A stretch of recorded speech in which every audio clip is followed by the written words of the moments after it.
તિરંગા યાત્રા દરમિયાન દેશભક્તિના રંગે રંગાયું પાટણ.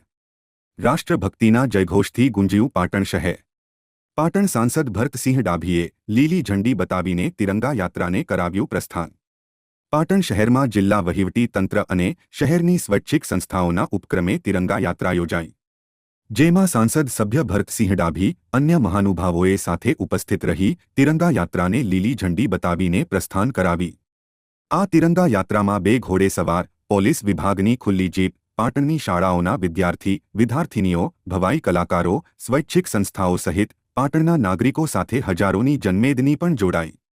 આ તિરંગા યાત્રામાં જિલ્લા કલેક્ટર અરવિંદ વિજયન, જિલ્લા વિકાસ અધિકારી બી.એમ. પ્રજાપતિ, જિલ્લા પોલીસ વડા રવિન્દ્ર પટેલ, મદદનીશ કલેક્ટર કુ. હરિણી આર, જિલ્લા પંચાયત પ્રમુખ હેતલબેન ઠાકોર, નગરપાલિકા પ્રમુખ હિરલબેન પરમાર, સંગઠનના આગેવાનો દશરથજી ઠાકોર સહિત જિલ્લાના ઉચ્ચ અધિકારીઓ, પદાધિકારીઓ વગેરે પદયાત્રા કરી તિરંગા યાત્રામાં સહભાગી બન્યા હતા. અહેવાલ અનિલ રામાનુજ, લોકાર્પણ.